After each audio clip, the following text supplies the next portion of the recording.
박수 좀 쳐주세요.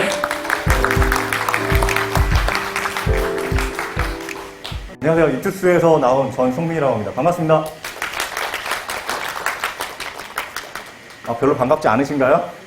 네, 내용은 재미없을지라도 오늘 아마 1, 2학년 그리고 중3 학생들도 몇 명 있더라고요. 그래서 예비 고3들이 되는 거잖아요. 그래서 오늘 1시간이 좀 넘을 거예요. 그래서 최대한 재미는 없어도 핵심적인 걸 좀 요점 정리를 해서 좀 전달해 드리고자 하고요.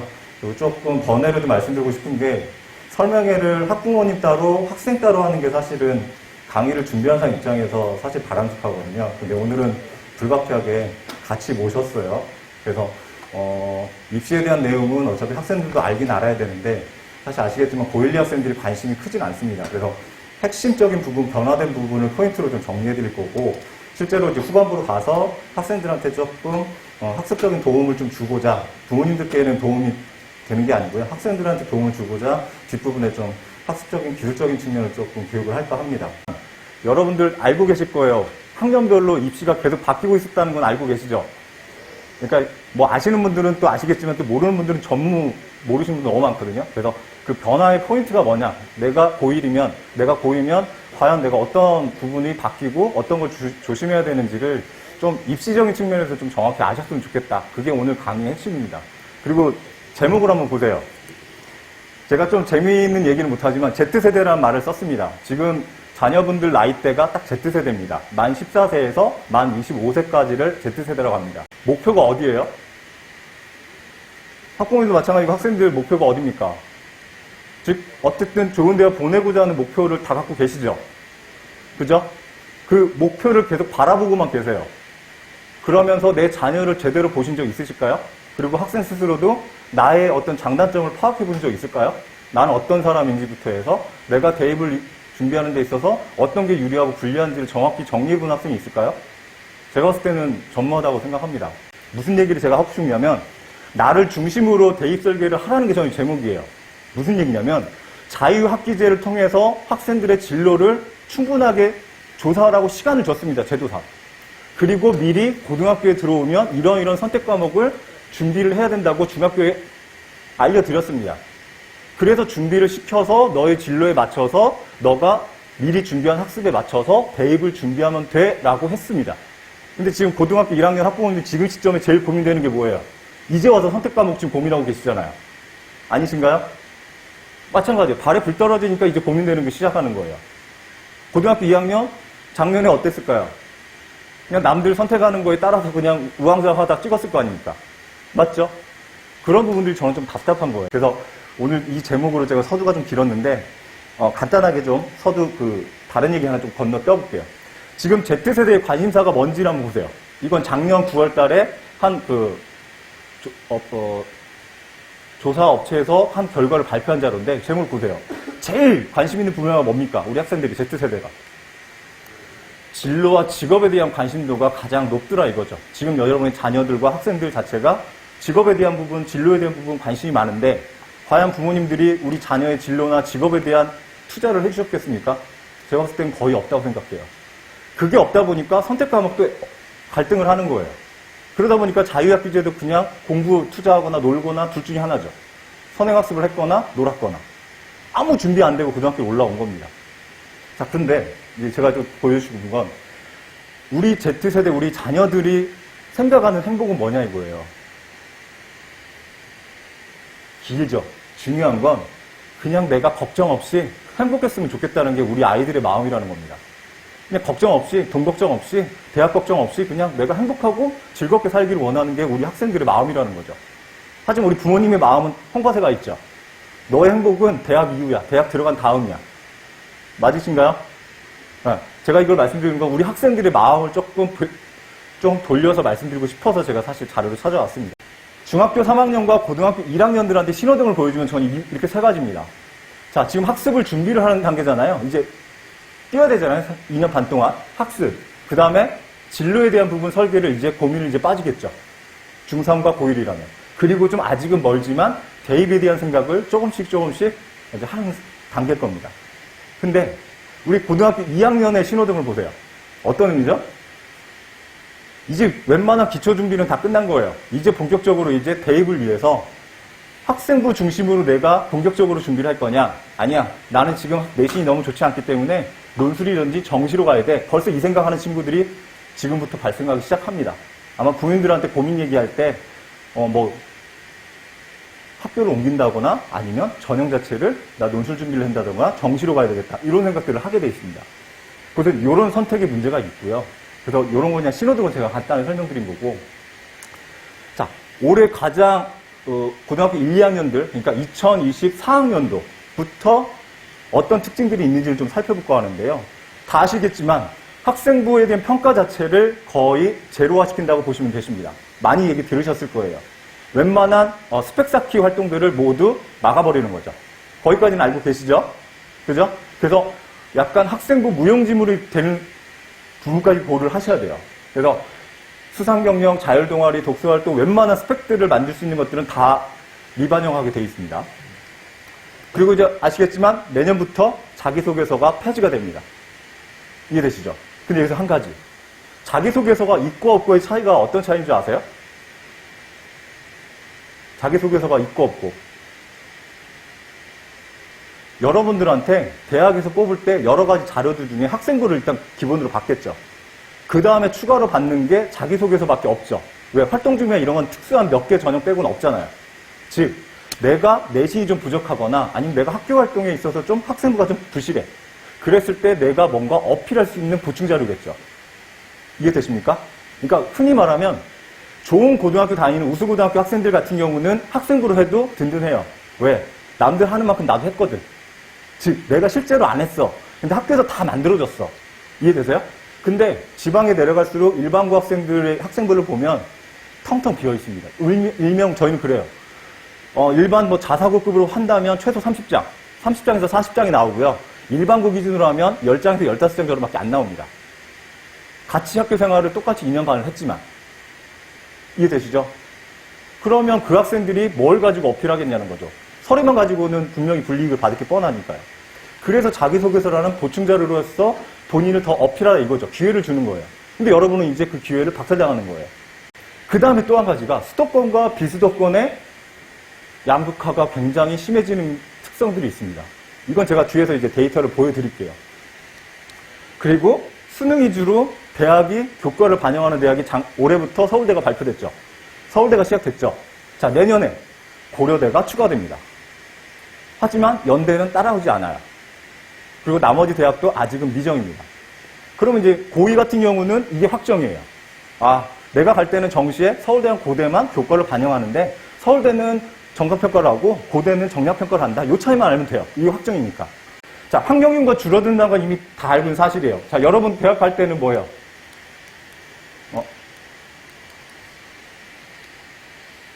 줄어들어요? 안 줄어들어요? 올해보다도 더 줄어들죠? 그죠? 그러면 그게 꼭 좋다, 안 좋다? 안 좋다라고 일단은 생각하는 게 맞죠? 좋아할 때 생각 없어요? 그거 간혹가다 이렇게 좋아하는 친구 있어요. 일단 수시 경쟁률은 떨어져요, 안 떨어져요? 거긴 재수생이 몰리는 곳이 아니잖아요. 교과전 학생부 전형은. 그럼 학생들이 지원자가 줄어드니까 경쟁률이 줄어들죠. 근데 잘 생각해보세요. 그럴 때는 좋은 것 같지만 실제로 어머님이 자녀들이 대학 갈 때 대학도 보지만 과 봐야 안 봐요. 가기 싫은 과, 낮은 과 지원해요? 선호하는 과 쪽으로 몰리겠죠. 그럼 거기는 경쟁률이 낮더라도 컷 자체는 높아져요, 낮아져요? 높아지겠죠. 절대 떨어지지 않아요. 여기서 말한 경쟁률이 낮아지면서 컷이 떨어지는 건 가고 싶지 않은 대학, 가고 싶지 않은 과들은 떨어져요. 그리고 대학도 계속 구조조정 들어가면서 그런 과들은 계속 줄여갈 겁니다. 하지만 그게 그렇게 좋은 일은 아니죠. 내가 가고 싶은 대학, 내가 가고 싶은 과가 학생수 줄어든다고 해서 나한테 유리한 게 아니기 때문에. 이해되시죠? 그렇게만 아시면 되고. 자, 수도권의 비중을 보시면 수시 비중이 커요? 정시 비중이 커요? 당연히 아직은 수시가 높죠? 근데 지금 변화 보시면 6대 4잖아요? 그쵸? 6대 4예요. 근데 비수도권은 몇 대 몇이에요? 거의 8대 2, 9대 1이죠. 이건 무엇을 얘기하는 거예요? 수도권은 점점 정시가 강화되고 있죠. 하지만 반대로 비수도권, 지방권은 수시가 더 강화되고 있죠. 자, 그거는 아마 아시는 분도 있고, 처음 듣는 분도 있을 거예요. 자, 두 번째. 교과, 종합, 논술, 수능, 이 정시 전형을 봤을 때 비중을 보세요. 수도권은 많이 올라온 겁니다. 교과 전형이. 예전에는 10% 미만이었어요. 주요 대학들이. 근데 이제 많이 거의 20%에 육박하게 많이 늘었어요. 하지만 종합과 수능에 대한 비중이 2배 이상 더 높죠. 하지만 비수도권은 어때요? 아무래도 교과와 이쪽에서 포커스가 될 수밖에 없죠. 자, 그래서 내년부터는 이제 모든 학생부를 반영하지 않는다는 거 알고 계시면 되고요. 그러니까 이런 내용 많이 들어봤을 거예요. 어느 그 자료나 이거 없다. 그러니까 학생부는 그냥 안 본다라고 보면 돼요. 교과만 본다 이렇게 이해하시면 돼요. 자, 지금부터는 좀 입시 전형들을 이제 좀 살펴볼 필요가 있는데 막 모든 대학을 보라는 게 아니에요. 딱 이거예요. 서성한까지 스카이하고 서성한만 볼 거예요. 제가 이거 왜 보여드리냐면 이제 입시를 시작하는 어머니들 아무리 입시를 날고 긴다고 많이 봤던 분들도 이거 딱 본다고 해서 이게 분석이 안 됩니다. 봐도 그냥 다 비슷비슷하다고 느껴요. 이해되죠? 근데 제가 오늘 정말 쉽게 설명드릴게요. 자, 먼저 볼 거는 뭐냐면 이 빨간 것만 보세요. 자, 서울대, 연대, 고대죠. 자, 우리 여러분들 다 스카이 서성한까지는 가길 바래요. 스카이를 보시면 여기 특징 중에서 제 빨간 칸 중에서 면접이 있어요, 없어요? 고개를 좌우로 흔들면 어떻게 해요? 빨간 칸. 면접이 들어있어요, 안 들어있어요? 안 들어있는 거 하나도 없죠? 다 들어있죠? 맞나요? 스카이는 다 면접이 들어가죠? 그죠? 자, 여기 서성한 빨간 칸 보세요. 면접 있어요, 없어요? 아무리 눈 씻고 봐도 면접 없죠? 맞습니까? 자, 그러면 여기서 한 가지. 왜 스카이는 면접이 다 들어가는데 서성한에는 면접이 빠졌을까? 요거에 대한 포인트가 뭘까요? 그냥 그런갑다요? 뭐 있으면 있고 없으면 없다? 자, 스카이는 아시겠지만 전국에서 1, 2, 3등 애들이 전부 다 지원하죠. 1500개 일반고 중에서도 우르르 지원할 겁니다. 그러면 서류상으로 비교가 될까요? 안 될까요? 당연히 안 되겠죠. 옥석을 가려야 되니까. 그러다 보니까 면접을 일단 추가적으로 볼 수밖에 없습니다. 그죠? 그리고 그것만 갖고 또 판단이 안 될 수도 있죠. 구술 면접 아무리 본다고 해도. 그래서 최저가 있고 없고를 또 구분을 해놓습니다. 최저 없이 판단할 거와 최저까지 보겠다는 전형을 나누는 겁니다. 일명 투트랙 전략인 겁니다. 이해되세요? 그럼 이걸 여러분이 어떻게 생각해야 되냐면 일단 스카이는 면접이 있고 서성한 면접이 없다. 그럼 이 차이가 뭐냐? 스카이는 어차피 애들을 옥석을 가려야 되다 보니까 면접 전형이 없을 수가 없죠. 뭔가 하나 필터링이 필요하니까. 근데 왜 서성한은 없을까? 이미 거기서 필터링 된 애들 중에 우수한 애들이 여기 지원해요, 안 해요? 스카이에 떨어진 아이들이 여기 지원해요, 안 해요? 6개 지원하잖아요. 이게 정시가 아니에요. 6개까지 넣을 수 있어요? 그럼 최상위권 애들이 여기다 지원하겠죠. 붙을 놈만 스카이에 붙겠죠. 그러면 여기에 누가 모여요, 서성한에? 스카이에 합격한 애들과 스카이에 떨어진 애들과 서성학을 가고 싶은 애들이 함께 모이겠죠. 그럼 어머니 평가자로 생각해보세요. 학생만 봐도 비교가 되겠어요, 안 되겠어요? 위에 있는 상위권 애들과 중하위권 애들이 같이 서류가 섞여 있으면 비교가 훨씬 더 쉽겠죠. 하지만 스카이는 비교하기가 어렵겠죠. 그러다 보니까 여러 가지 장치를 거는 거예요. 여기 보세요, 서성한. 최저 있어요, 없어요? 굳이 최저까지도 걸 필요도 없다 이거예요. 이해되세요? 그만큼 여기는 서류만 갖고도 뽑을 수 있다. 근데 재밌는 게 하나. 제가 스카이하고 서성을 보여드렸죠. 그럼 밑에 대학은 아직 모르는데요? 나중에 집에 가서 아까 책자를 한번 보세요. 여기는 면접 있고 여기는 면접 없네? 여기는 최저가 있고 여기는 최저가 없네? 여기는 서류만 보고 여기는 또 서류 플러스 면접만 보네? 이게 아마 눈에 보이실 겁니다. 자, 또 한 가지는 학교장 추천 전형이 작년부터 확장되고 있죠. 제가 아까 농담으로 했잖아요. 수도권의 모든 학교에 다 지원할 수 있다고, 우리 학생들이. 전국에 있는 모든 고등학교 학생들한테 추천카드가 다 날아갑니다. 어머님들 아시겠지만 마트 상품권이 있어요. 롯데마트 상품권 없는데 이마트 상품권이 있어요. 그럼 어디 마트 가요? 일단 상품권 받은 데 갈 거 아니에요. 아까우니까 써먹어야 되잖아요. 중요한 거는 추천카드는 내신 전쟁의 씨앗이에요. 결국 아이들이 내신 공부하는 이유는 내가 도대체 어느 대학선 추천을 받을 거냐가 결정되는 거예요. 그래서 중요한 건 이렇게 돼 있어요. 추천카드가. 결국 우리 아이들이 내신 싸움 하는 거는 내가 어느 대학 추천카드까지 올라갈 거냐 싸움이에요. 근데 내신으로 합격을 한다 안 한다? 아니죠. 여기 보세요. 자, 추천 전형을 보니까 최저가 있는 대학이 많아요? 없는 대학이 많아요? 있는 대학이 더 많죠. 자, 없는 대학 보세요. 노란색 표시한 거. 없는 대학 보니까 그냥 교과로만 봐요? 최저 없는 데는 교과만 보나요? 뭔가 하나 달고 있지 않나요? 그냥 교과만 보진 않아요. 최저 없는 곳은. 이해되세요? 뭔가 면접을 보거나 서류를 보거나 그리고 서류도 교과를 보거나 전체를 보거나 이게 다 달라요.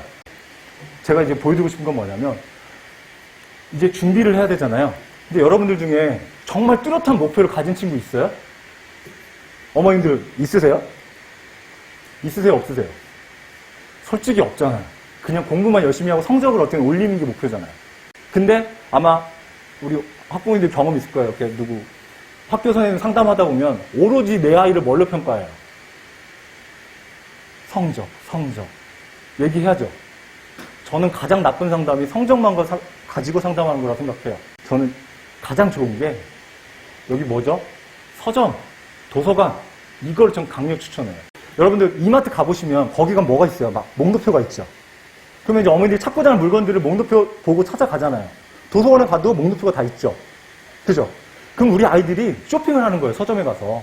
마트에 가서 쇼핑하듯이 내가 가서 관심 분야가 체육일 수도 있고 미술일 수도 있고 음악일 수도 있어요. 꼭 국영수 아니더라도. 그럼 거기 가서 내가 좋아하는 책들 한번 찾아보라 이거예요. 그러면 첫 번째는 관심 분야를 찾아볼 수 있다 이거예요. 그럼 그 책들 중에 제목을 찾는 겁니다. 관심 키워드가 뭐지? 이 분야에서?